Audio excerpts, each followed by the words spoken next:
doktor. Boleh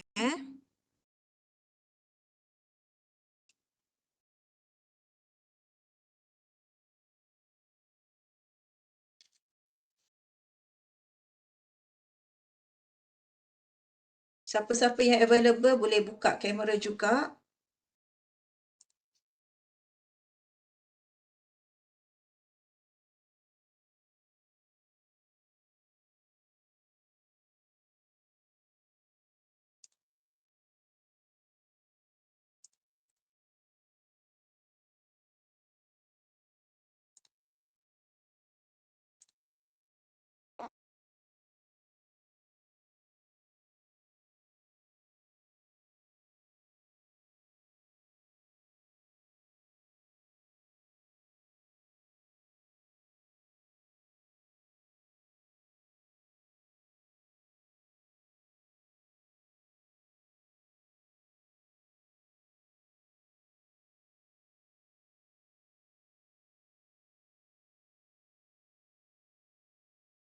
Adik tanya pasal attendance. Attendance jangan risau. Attendance habis kelas baru isi dekat apa? Dekat klik. Nanti saya akan set dalam klik. Sebab dia dah ada yang dalam klik tu, cuma sebab tarikh dia kita berubah. So saya kena set yang barulah. Okay, it's okay. Bismillahirrahmanirrahim. Assalamualaikum warahmatullahi wabarakatuh. Dan selamat tengah hari. You all okay ke? Ke ada yang dah tidur dah? Okey, doktor. Okay. Masih bersama dengan saya ke ni? Minggu ni dah 2 kali kita jumpa. Kan?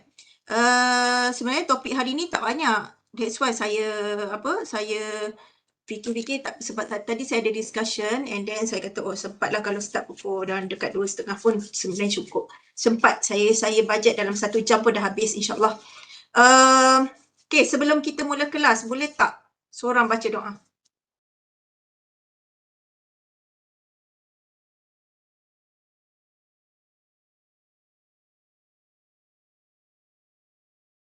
Boleh baca doa seorang?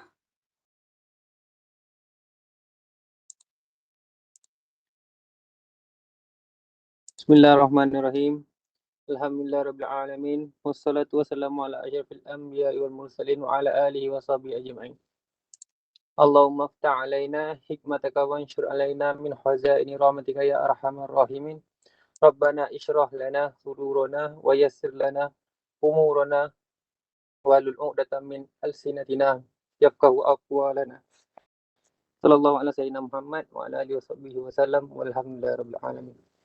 Amin. Terima kasih Syazwan. Sama-sama doktor. Okay. Hari ni berapa bulan 18 ni?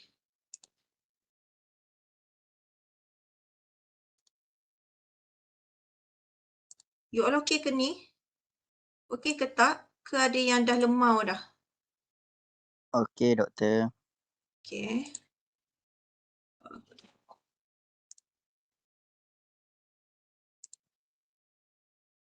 Boleh saya mulakan? Kita mulakan teruslah kan?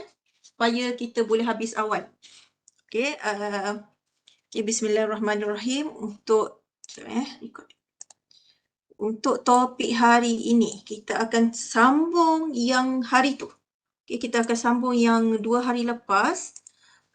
Iaitu yang hari tu kita tengok pasal apa? Payment system kan? Kita tengok pasal payment system. So, this time kita akan tengok berkaitan dengan benefits and reward. Okay, benefits and reward.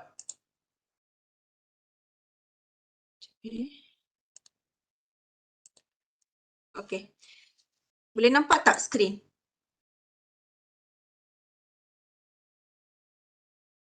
Ada yang tak nampak ke? Okay, kita dah masuk chapter ke-6. Kita ada lagi 4 topik, 7, 8, 9, 10. Kita ada lagi 4 chapter untuk kita habiskan selepas cuti midterm. Okay, insyaAllah. So, minggu ni kita masuk, hari ni kita akan masuk pasal benefits and rewards. Boleh nampak kan? Boleh nampak tak?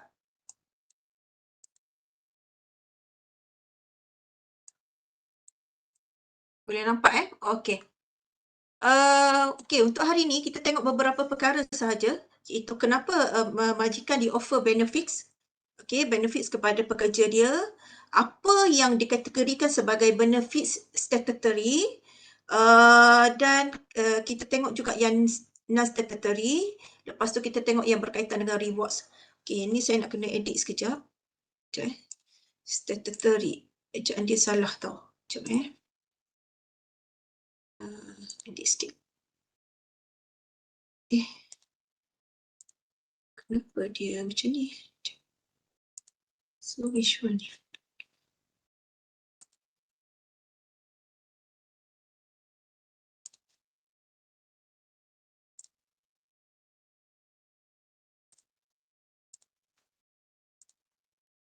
Okey.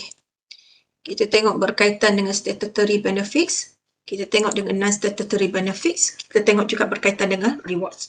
Okay. So, simple je lah untuk chapter hari ni. Kita boleh habiskan secepat mungkin. Okay.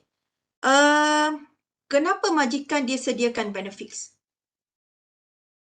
Kenapa majikan sediakan benefits? Okay. Sebab kebanyakan benefits yang majikan sediakan, dia dah ada dalam akta. Bila dia dah ada dalam akta, maksudnya dia dipanggil dia dipanggil statutory. Maksudnya benefits yang dah termaktub dalam akta. Okey, akta mana yang terlibat? Macam biasa, Employment Act 1955, mungkin ada pindaan 2022, Sabah and Sarawak Labour Ordinance, lepas tu kita ada EPF, Employee Provident Fund Act, okay, akta KWSP, dan akta yang berkaitan dengan Perkeso, okay, Employee Social Security Act, okay, itu yang berkaitan dengan Perkeso. Okay, so nanti kita akan tengoklah satu persatu. Kelaju sangat. Okay, kenapa majikan dia sediakan benefits?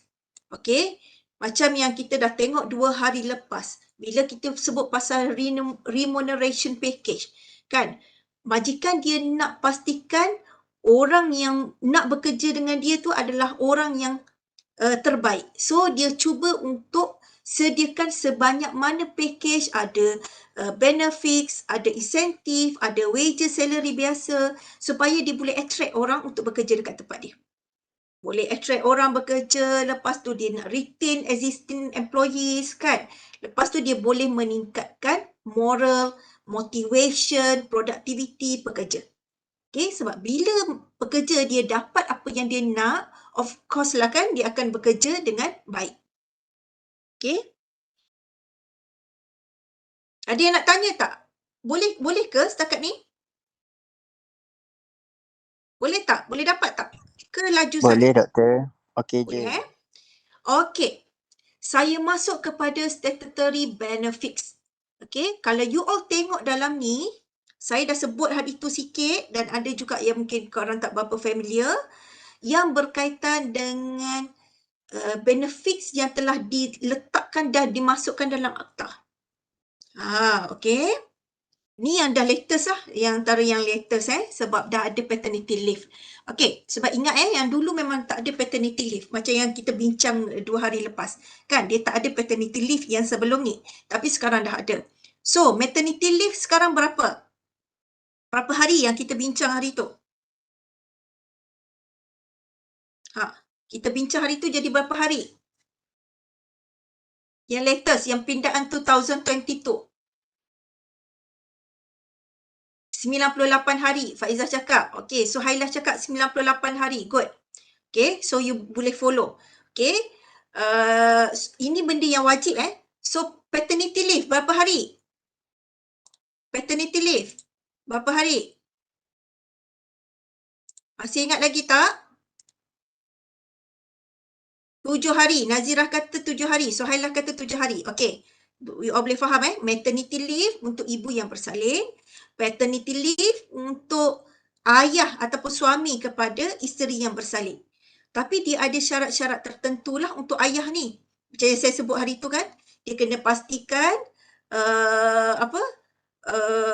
wife tu adalah wife yang betul lah. Maksudnya bukan girlfriend dia ke apa, tak boleh. Okay, so dia kena pastikan itu adalah ayah kepada anak tersebut. Okey. Kita dah bincang hari tu berkaitan dengan sick leave. Masih ingat lagi tak sick leave berapa hari? Berapa hari? Untuk orang yang bekerja kurang daripada 2 tahun, berapa hari? 7. Ya ke 7 hari? Ya ke 7 hari? Kurang daripada 2 tahun berapa hari?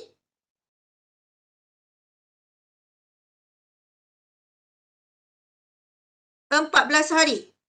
Siapa cakap ni? Najwatul 14 hari, Farah Izzati 14 hari. Ingat sick leave ni dia tak termasuk dengan hospitalization. Hospitalization yang akta baru dia dah sebut 60 hari. Kalau yang sick leave biasa, maksudnya MC biasa, untuk yang bekerja kurang daripada 2 tahun, minimum dia adalah 14 hari. 2 hingga 5 tahun berapa hari?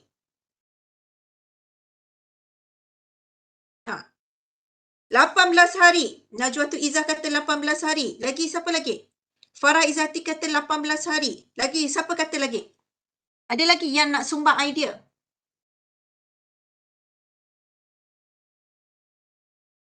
Raja Ilham kata 18 hari. Okay, good. Antara 2 hingga 5 tahun, 18 hari.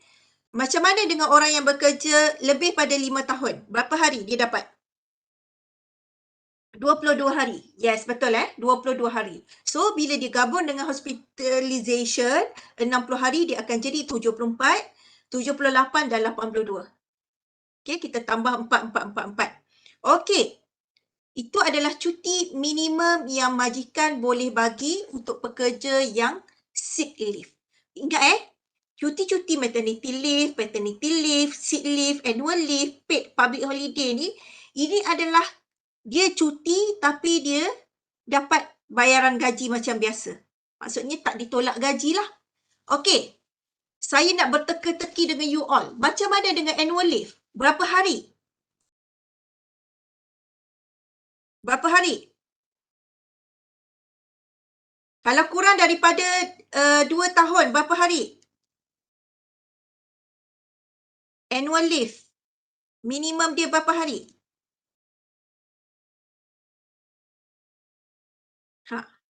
Cuba jawab. Putri Balkis kata 8 hari. Nazirah kata 8 hari. Suhailah kata 8 hari. Yes, betul. Okey, kurang daripada 2 tahun, cuti annual leave dia adalah sekurang-kurangnya 8 hari. Macam mana dengan 2 hingga 5 tahun? Berapa hari? 12 hari. 12. Ingat dia ada tambah 4. Nazirah kata 12. Siapa jawab tadi? Bunyi suara tadi. Cakap 12. Okey. Lebih daripada 5 tahun. Berapa hari? Putri Balkis. Salah tu. 16 hari. Betul. Okey, Nazirah ramai jawab sini 16 hari. Betul Okey, so kita kena ingat sick leave 14, 18, 22. Okey. Kalau annual leave 8, 12, 16. Okey, 8, 12, 16. Okey. Okey. Cuti ni, bila you cuti ambil annual leave, okey, you ambil cuti contohnya, bulan ni nak raya kan? So, cutilah raya nanti. Berapa hari kita cuti nanti kan? Yang majikan, yang kerajaan bagi, dia dipanggil public holiday. Hari Raya Aidilfitri yang hari pertama, contohnya jatuh hari Sabtu. Okey, hari Sabtu cuti, hari Ahad cuti. Sebab dia bagi 2 hari public holiday. Okay, public holiday tu dia dah kira lah. Maksudnya dah masuk, 2 hari tu dah masuk dalam public holiday. Okay, so dia dikira gaji kita gerak macam biasa lah. Okay, bila kita nak guna annual leave, sebagai contoh hari Isnin tu kita nak ambil cuti, annual leave. Okay, lepas tu hari Selasa kita nak ambil cuti. Kan, kita nak ambil cuti. Lepas tu hari Rabu kita nak ambil cuti juga. Pun boleh. Tu dikira annual leave. Tapi ada setengah company tu, dia tak bagi kita ambil cuti banyak dalam satu bulan tu. Sebab contohnya kalau 8 hari sebenarnya sikit je tau. Sebab kita ada 12 bulan. Kalau 8 hari, you kena bahagi dengan 12 bulan, akan ada bulan yang you tak boleh nak cuti. Kalau bulan lain mungkin sehari cuti je. Kalau macam kami, cuti kami, macam cuti saya sekurang-kurangnya 25 hari setahun. So setiap bulan saya boleh minimum saya boleh ambil dalam 2 hari. Tapi kalau macam cuti raya ni, sebab hari tu saya tak cuti, so saya cuti raya ni saya cuti lama sikit. Macam tu. So masih dikira annual leave. Okay. Public holiday yang kita bincang hari tu. Kan? Public holiday dibayar 3 kali ganda. Ingat tak? Kalau siapa ingat lagi, 2 hari lepas kita dah bincang dah. Public holiday, berapa hari untuk semenanjung? Sekurang-kurangnya berapa hari? Ingat tak? Sekurang-kurangnya berapa hari kita untuk semenanjung bagi public holiday?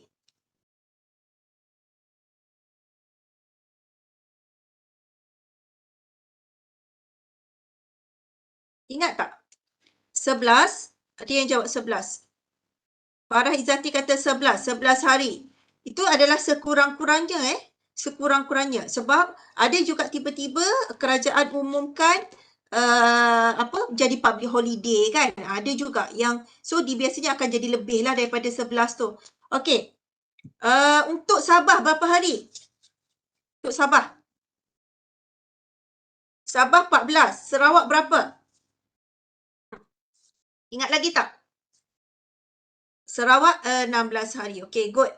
Okay, so you all boleh faham maternity leave, paternity leave, sick leave, annual leave, paid public holiday ni, ini kebiasaannya yang ada dalam Employment Act 1955 dan yang termasuk yang baru pindaan 2022. Okay. Apa lagi benefits yang majikan wajib bagi kepada pekerja? Nampak tak? Contribution to Employees Provident Fund. Maksudnya EPF.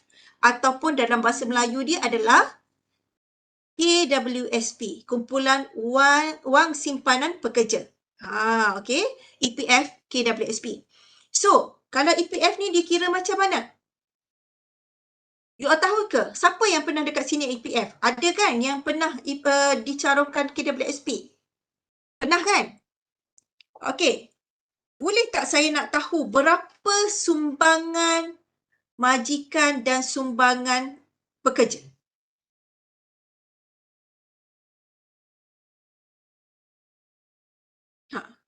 Sumbangan majikan berapa ringgit? Berapa ringgit? Berapa peratus?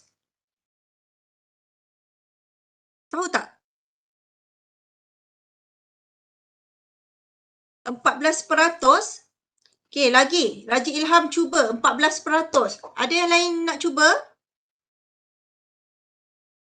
13%. Nurul Fatin kata 13%. Ada lagi tak yang nak cuba?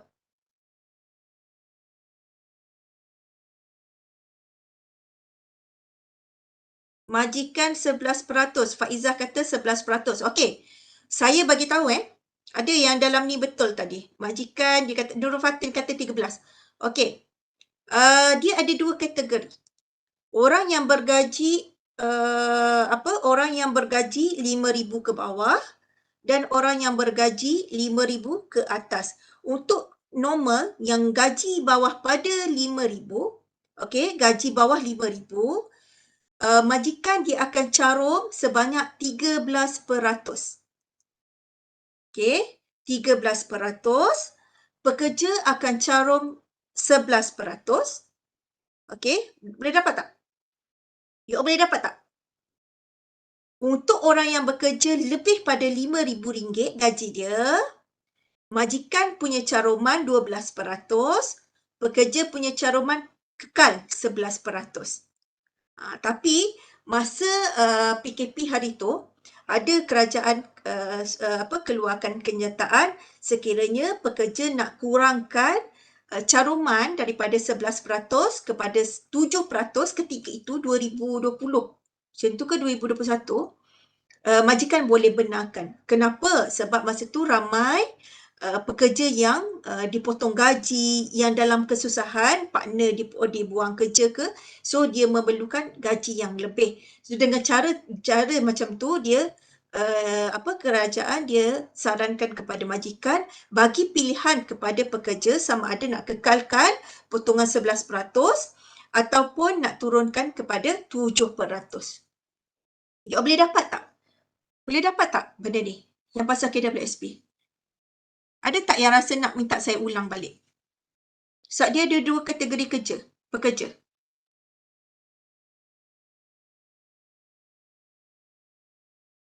Ada tak? Ada tak? Ke semua faham?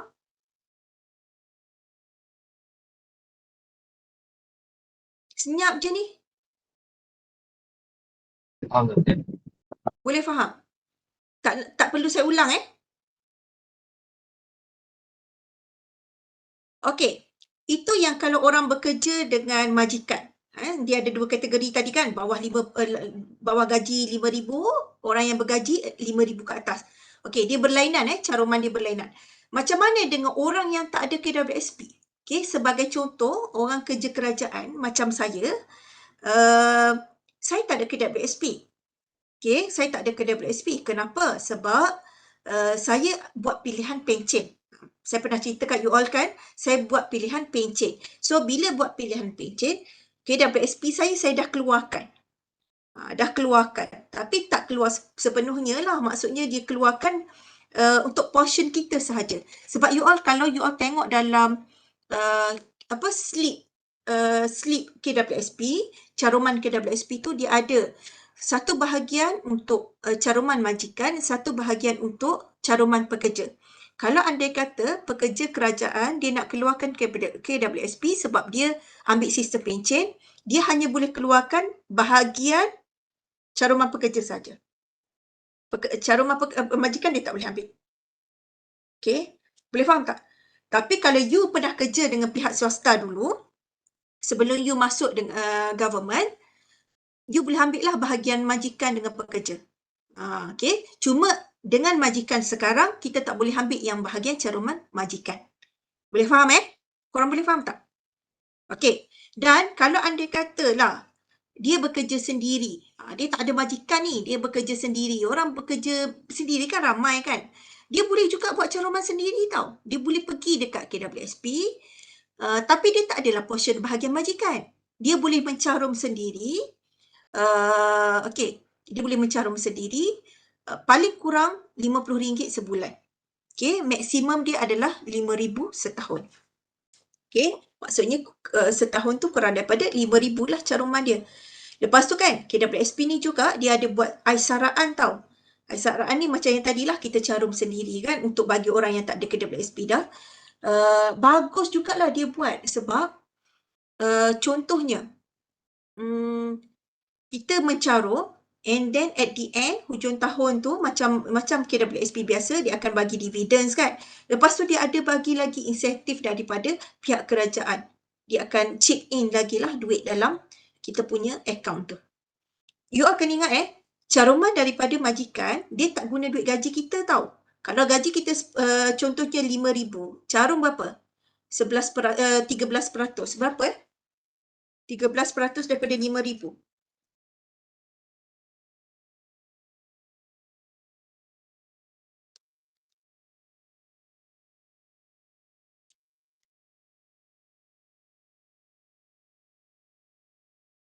Okey. Kalau kita mencarum, majikan nak carum untuk pekerja RM5,000 lah, sebagai contoh pekerja RM5,000. Majikan ni nak carum 13%. So, 13% bersamaan dengan 650. Okey, so 650 ni dia bukan ambil daripada duit gaji kita tau. Okey, dia bukan ambil daripada duit gaji kita. Dia ambil duit account company tu sendiri untuk bayar KWSP pekerja. Itu daripada pihak majikan. Kita jangan salah faham, kita jangan fikir majikan ambil daripada duit gaji kita. Kalau di pihak kita, dia akan jadi 550. Betul tak? Okey. 550. 550 ni, yes, dia akan potong daripada gaji kita. Sebab tu dia ada bahagian caruman pekerja. Okey, you all boleh faham tak? Ada tak yang kurang jelas? Nak saya repeat semula ke?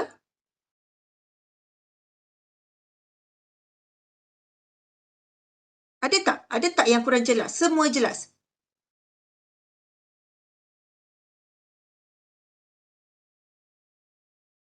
Okey. Syed Afiq buat tanda good. Okey, maksudnya faham. Saya tak pasti orang lain faham ke tak. Okey, saya pergi kepada contribution to Perkeso, SOSO. Okey, SOSO. Employee Social Security Organisation. Ini kita panggil Perkeso ataupun SOSO. Okey, macam mana pula dengan contribution dia? Okey, contribution dia lain sikit. Contribution dia lain sikit.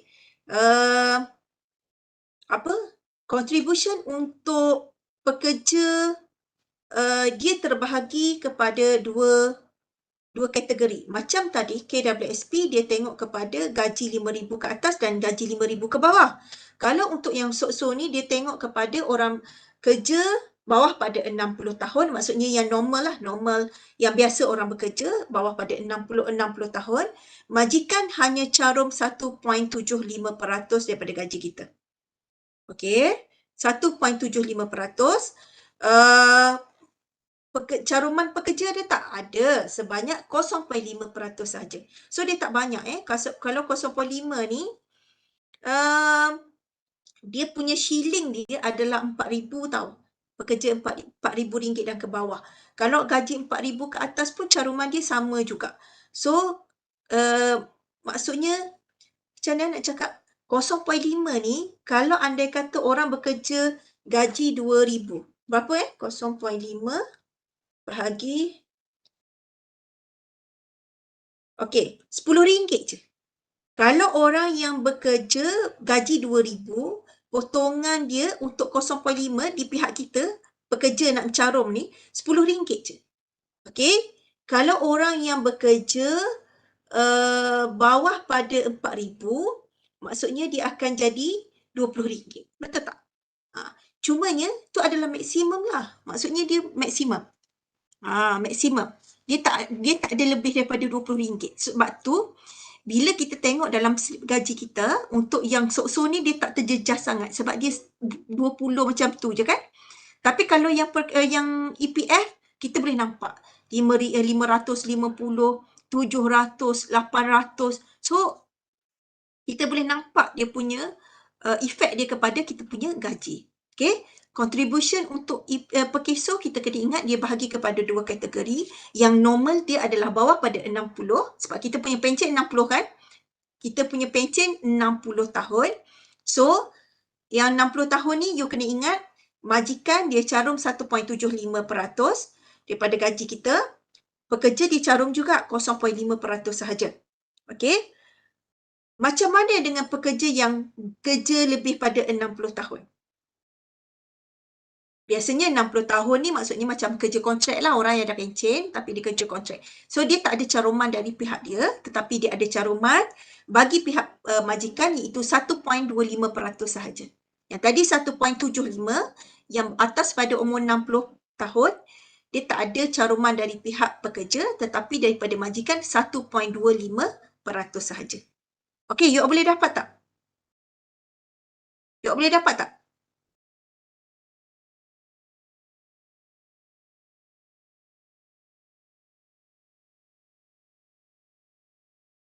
Tak ada Tak ada Ada tak nak tanya? Tak ada?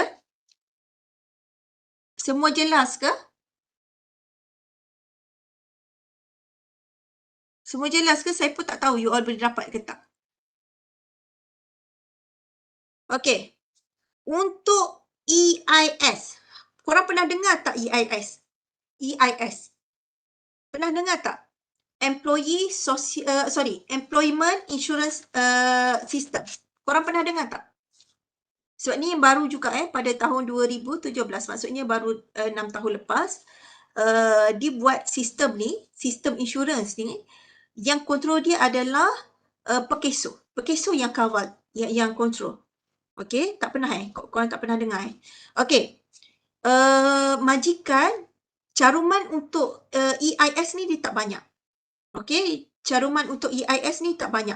Di pihak majikan, kalau bahasa Melayu kita panggil ni sistem insurans pekerja. Okey, untuk di pihak majikan 0.2% saja, di pihak pekerja 0.2% saja. Maksudnya 0.2 majikan, 0.2 pekerja. Okey, yang ni kalau you all nak tahu, dia buat pada 2017. Apa tujuan dia? Apa tujuan dia? Tujuan dia adalah untuk membantu pekerja yang contohnya dibuang kerja. Okey, bila kita dibuang kerja, kita nak cari kerja baru. So, dalam tempoh 6 bulan, majikan akan bayar kepada kita dalam separuh gaji kita yang biasa kita dapat. Contoh RM5,000, kita akan dapat RM2,500 macam tu. Untuk membantu kelangsungan hidup kita selama 6 bulan selepas kita berhenti kerja. Untuk kita dapat kerja yang barulah sebelum kita dapat kerja yang baru. So, dia assume dalam tempoh 6 bulan tu, kita struggle untuk cari kerja. So, untuk kelangsungan hidup kita, dia akan bayar. Ni kalau untuk majikan yang mencarum. Kalau majikan yang memang tak ada buat caruman, kita pun tak ada caruman, so kita tak dapat lah. Okay? Untuk EIS ni, dia disedia oleh EPF. Okay? EPF pula. SOSO. PKSO. Okay? Orang PKSO yang kontrol dia juga. Okay? You boleh faham tak? Dia memang untuk melindungi pekerja yang dibuang kerja lah. Biasa macam tu kan. Untuk PKSO, dia untuk yang kesihatan. Contohnya, you ada kebalangan ke, sakit, cacat ke apa semua, okay, ditanggung oleh PKSO. Okay, so dia adalah PKSO biasa akan bagi setiap bulan macam tu kan. Okay, berbeza dengan EPF. EPF ni memang khas untuk untuk simpanan bila kita dah pencen. Bila kita dah pencen, dia akan bagi duit pada kita tu. Okay, EPF ni, saya nak sambung sikit lagi. Lupa tadi nak cakap. EPF ni dia ada dua. Akaun satu, dia akaun dua. Akaun satu, memang you tak boleh nak ambil pun, okay, you tak boleh nak ambil pun, melainkan bila pencen. Contoh, you pencen 55. Boleh ambil. 60 tahun, you dah pencen, so 60 tahun baru boleh keluarkan. Berbeza dengan akaun 2. Dia ada akaun 1, akaun 2. Akaun 2, kalau you ada nak buat pasal nak beli komputer ke, nak beli rumah ke, nak pergi haji ke, nak berkaitan dengan pendidikan ke, kita boleh keluarkan duit akaun 2. Cuma portion untuk akaun 2 dia tak banyak. Kalau caruman, akaun 1 biasa 70% caruman dia akan masuk dalam akaun 1. Macam yang tadi, yang 11% dengan 13% tu, 70% daripada caruman 550 tadi tu, dia akan masuk ke akaun 1 dan selebihnya 30% dia akan masuk akaun 2. So, kalau you all tengok dekat sini, akaun 2 tu dia punya amount dia tu dia tak sebanyak dengan akaun 1. Sama juga dengan akaun yang caruman daripada majikan. Dia ada juga portion yang sama. So, dia akan masuk akaun 1, akaun 2. Okay, you all nak tanya tak yang berkaitan dengan statutory? Ada nak tanya tak? You all boleh faham tak? Ke ada yang keliru? Ada keliru tak? Ada tak yang rasa kurang jelas?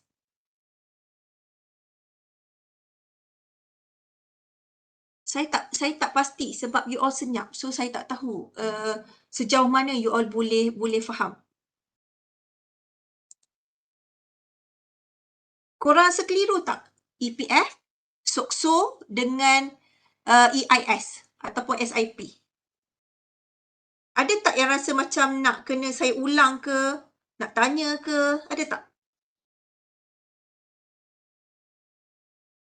Doktor. Ya? Nak tanya doktor. Boleh? Kalau macam hari tu ada kan macam orang boleh keluarkan EPS tu yang dapat banyak juga tu kira macam mana doktor?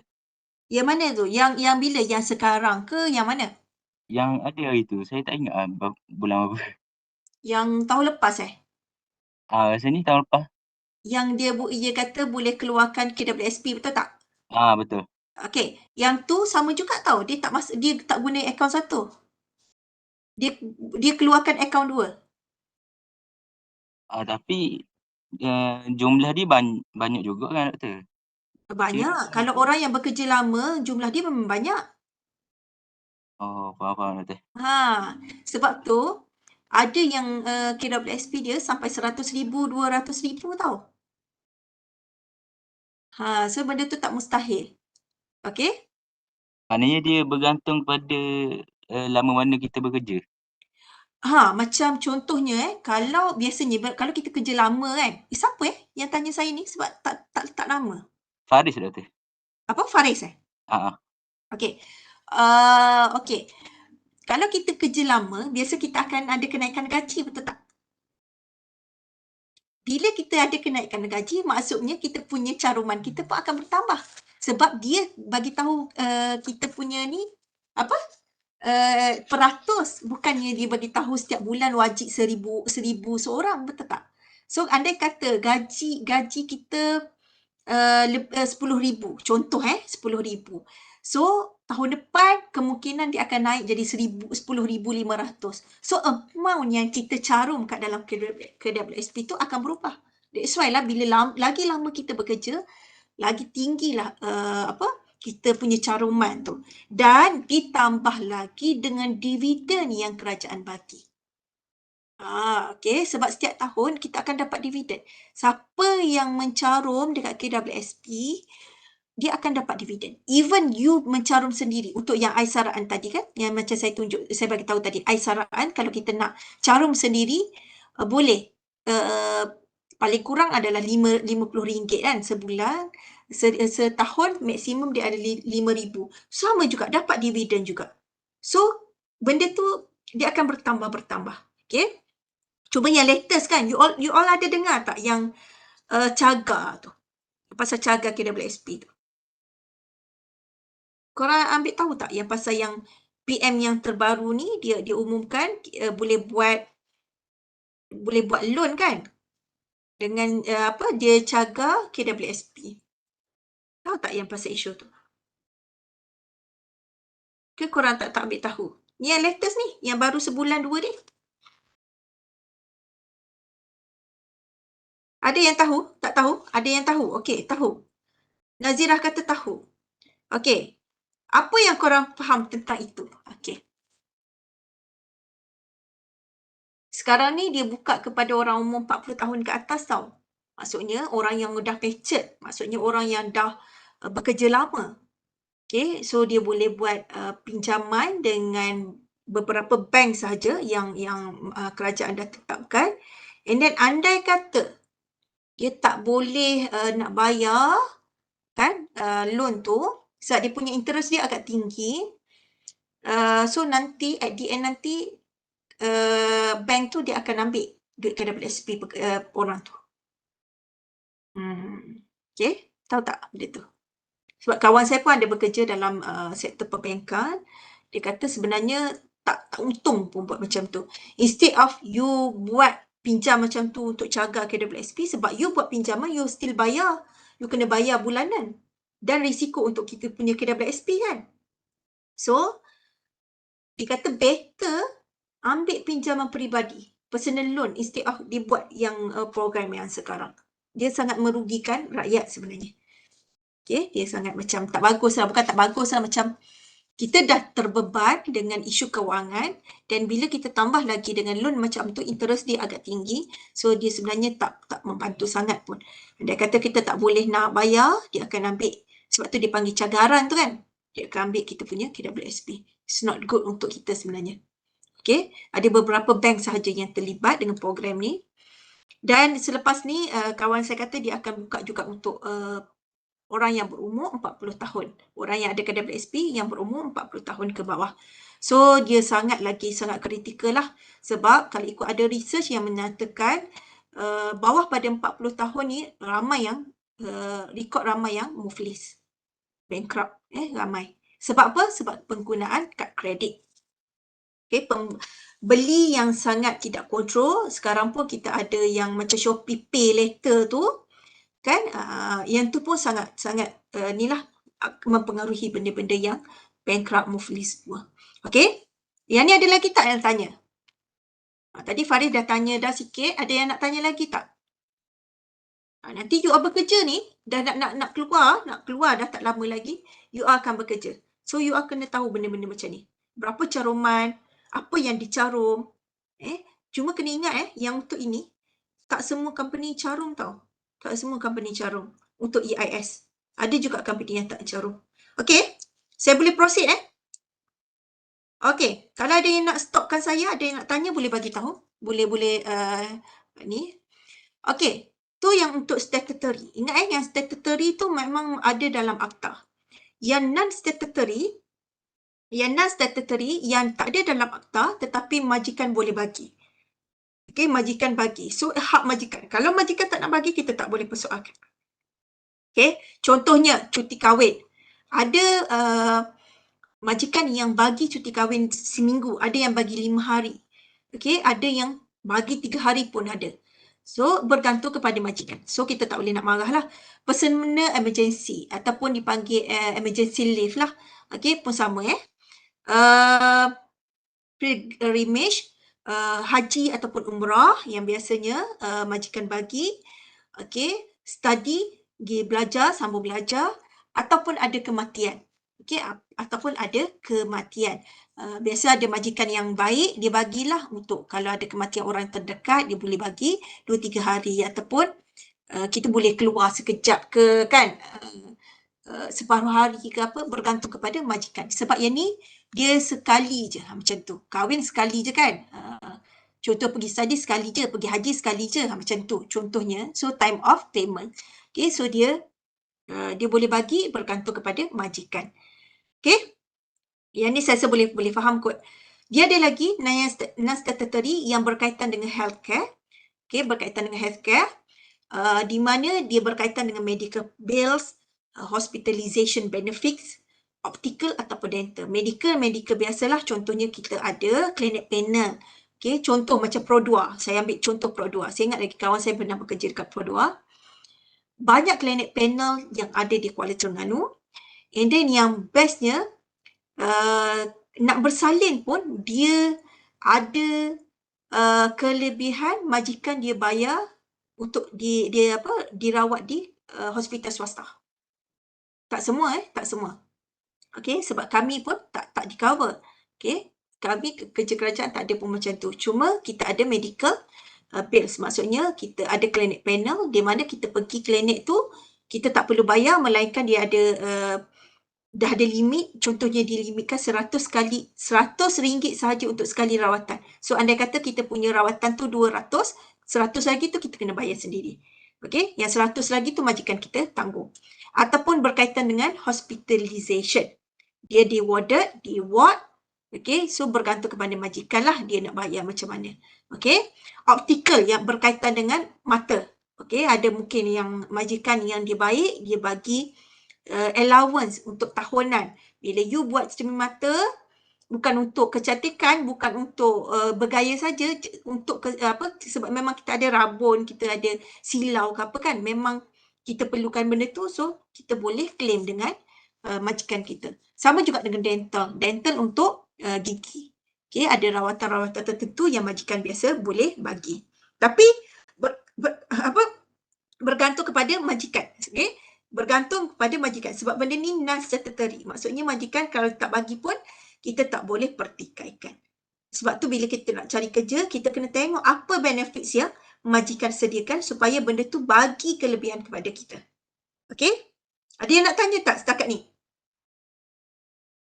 Ada yang nak tanya tak? Tak ada? Tak ada Tak ada Okey. Okey, saya sambung lagi. Sebelum kita masuk reward, okay, kita tengok lagi yang non-statutory benefits. Okay, non-statutory benefits. Okay, kalau kita tengok dekat sini, dia ada insurance. Apa insurance ni? Ia selain daripada SOCSO. SOCSO tadi dia nak cover untuk kesihatan kan? Kalau kita ada berlakunya kemalangan, kematian and so on. Insurance ni contohnya, medical insurance. Dia biasanya kalau dalam company ni, dia orang akan buat group insurance secara group. Selagi mana kita bekerja dekat situ, kalau kita masuk dekat company swasta atau hospital swasta, klinik swasta ke, kita boleh guna insurans. Biasanya hospital lah. Okay. Cumanya, bila kita berhenti daripada kerja kat situ, kita tak boleh guna dah. Sebab dia hanya berguna hanya untuk bila kita bekerja di situ. Okay, kita bekerja di situ. Okay, ada lagi financial service. Ada company, ada majikan yang dia sediakan financial service. You boleh nak pergi buat nak beli motosikal sebagai contoh, nak beli motosikal, nak menggunakan loan daripada majikan. Biasanya bila kita buat loan dengan majikan kita, dia punya interest dia tak sama dengan bank. So dia lagi murah. Bila dia lagi murah, mudahlah untuk pekerja tu buat loan. Maksudnya tak membebankan pekerja. Okey, ataupun you nak beli komputer. Okey, ataupun apa-apalah yang bersesuaian, dia bagi financial service. You nak pinjam ke? Itu bergantung kepada majikan. Diskaun untuk goods ataupun services. Untuk goods and services. Dia kira macam mana? Okey, ada setengah tempat kerja, contohnya macam Giant. Untuk pekerja dia bagi diskaun 20% kalau dia beli barang. Okey, biasanya banyaklah company lain pun buat macam tu. Maksudnya kalau dia bekerja dekat peruncitan ke apa kan, kedai apa-apa pun, majikan bagi diskaun kepada pekerja. Boleh Okey, untuk retirement benefits ni, contohnya bila dia dah tahu pekerja dia dah nak retire kan, nak pencen, so dia bagilah, dia buat majlis,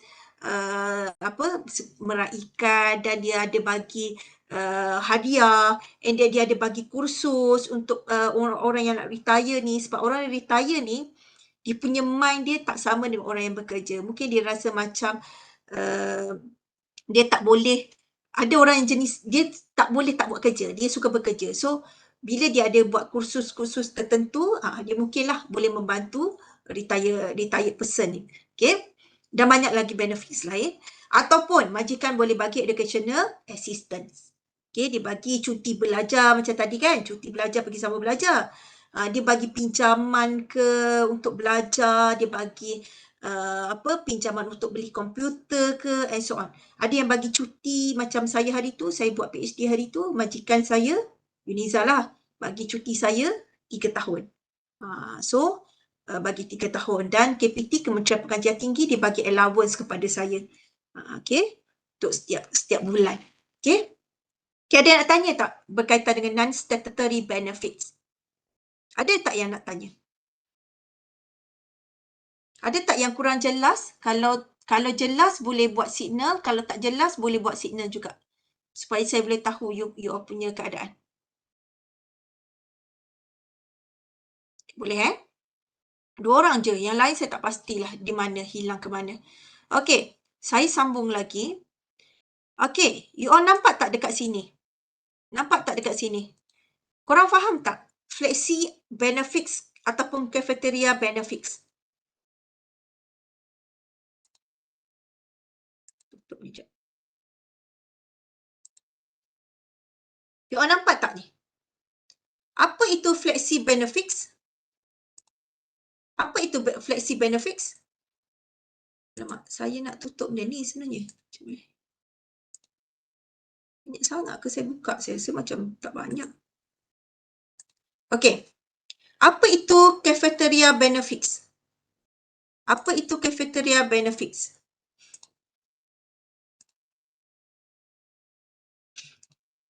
Apa itu cafeteria benefit? You pernah dengar tak? Pernah dengar tak pasal flexi benefits ataupun cafeteria benefits? Tak pernah, Doktor. Tak pernah? Ini first time Ha. Bila sebut cafeteria, kita jangan fikir pasal kantin je kan? Kan? Nampak tak situ menu of benefits? Okay, employee boleh choose. Cafeteria ni maksudnya dia nak bagi tahu kita boleh pilih apa benefits yang kita nak. Okay, dia ada beberapa pilihan. So, kita boleh pilih. Contohnya kita ni di bahagian operational level. Mungkin kita dapat 3 je daripada 10 benefits yang dia sediakan. Kalau kita duduk di bahagian manager ataupun supervisor, mungkin 5 atau 7 benefits yang kita boleh pilih.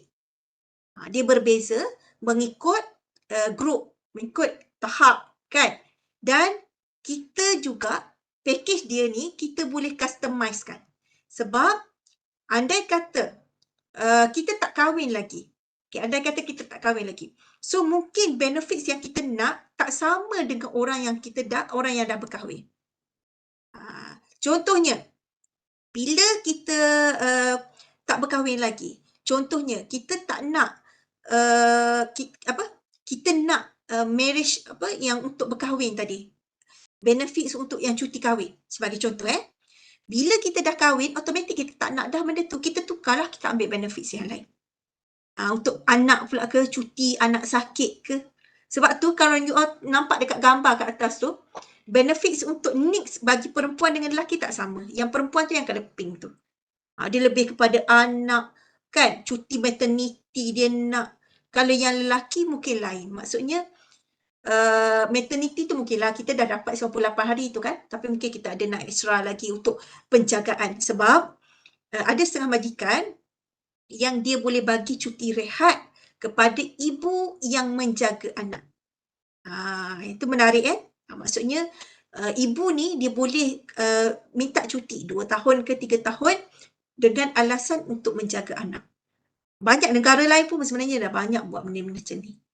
Kan? Cuti tanpa gaji lah, cuti tanpa gaji. Okay, so banyak benda. So kalau kita tengok fleksi ni, dia sebut fleksi sebab kita nak fleksibelkan benda tu. You boleh choose yang mana yang you nak. Okay? You boleh faham tak?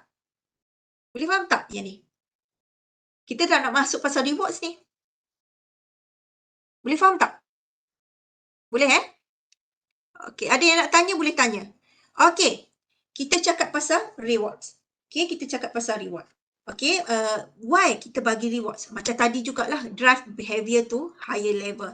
Create competition, help to retain the best performer. Yang ni boleh baca sendirilah kan. Kita nak pastikan kita boleh kekalkan pekerja yang bagus dalam company kita.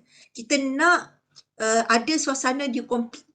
Orang yang bila kita tawarkan reward, pekerja berlumba-lumba untuk mendapatkan reward tersebut. Maksudnya dia kerja dengan keadaan yang lebih baik. Okay. Kita bagi tahu, okey, hujung tahun ni saya akan bagi hadiah sebuah kereta untuk pekerja yang cemerlang. Of course lah, hampir semua pekerja yang memang aim kepada kereta tu berlumba-lumba untuk dapatkan reward tu. Kan? Okey. So, dia kata apa? To be effective, untuk pastikan reward kita ni efektif, kita kena bagi peluang seramai mana mungkin untuk orang boleh jadi pemenang. Okay, so kita bagi peluang lah untuk, it's not fair lah kalau kita bagi hadiah tu satu. Kan? Kan? Sebab dia bagi tahu kat bawah tu, be perceived as fair. Kita nak pastikan kita punya reward tu orang bersemangat ke arah itu. Orang kata, oh, hujung tahun ni kita nak bagi peluang kepada siapa yang bekerja cemerlang, kita akan bawa dia pergi holiday. So ramai kan dapat pergi holiday? Kita limit dah, kita kata dalam 10 orang. So orang berlumba-lumba. Okay. Dan benda tu pun fair kan? Kalau kita bagi kepada satu hadiah je macam takut tak fair. Okay. Drive suitable behavior, kita boleh mendorong dia orang ni bertingkah laku dengan baik, ataupun kita nak pastikan reward kita tu atraktif. Maksudnya bila kita tawarkan apa-apa, pekerja nampak macam tertarik. Kan dia kata, wah menarik ni, why not aku cuba. Macam tu. Okay. Reward ni dia terbahagi kepada 2. Satu, financial rewards. Yang kedua adalah non-financial rewards. Okay. Benefits tadi dia terbahagi pada 2. Statutory benefits dengan non-statutory benefits. Yang reward ni dia bahagi kepada financial dengan non-financial. Bila kita sebut pasal financial, macam biasalah, ada increment gaji, ada bonus, ada profit sharing, ada commission, ada insentif lain lah. Maksudnya yang berkaitan dengan duit. Kita sebut pasal duit lah, financial. Okay. Bila kita sebut pasal non-financial, ini berkaitan dengan reward yang kita bagi selain daripada yang berlibatkan kewangan. Macam kita hujung tahun, Kita kata kita nak buat ceremonies, kita nak buat dinner kan. So kita bagi kepada pekerja cemerlang untuk dapat hadiah. Performance awards kita bagi surat letters of appreciation kan, surat penghargaan, contoh anugerah pekerja cemerlang. Okay. Ataupun long service award. Ataupun kita sponsor pergi conference, kita bagi token of appreciation, kita bagi award ceremonies and so on. Ini kita bagi hadiah-hadiah rewards ni, dia tak melibatkan kewangan. Maksudnya tak bagi dalam bentuk duit lah. Okay, yang tadi tu kita bagi dalam bentuk duit kan, financial ni non-financial. Okay.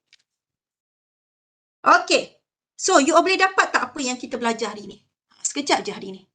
Tak sampai sejam. You all dapat tak apa yang kita belajar hari ni? Ada tak yang tak faham? Ada yang nak tanya ke? Tengok kat sini. Faham Semua faham? Ke dah di alam maya dah? Di tempat lain dah?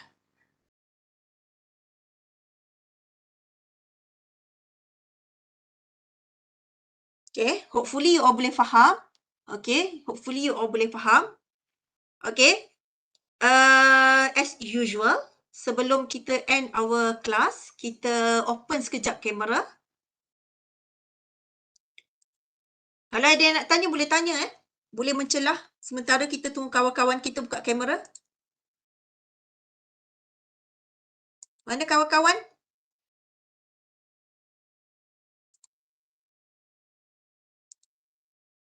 Mana kawan-kawan?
Ada lagi tak yang nak open kamera? Ada lagi tak? Okay, mana yang lain? Mana yang lain? Mana yang lain? Saya bagi 1 minit lagi. Please on kamera sekejap.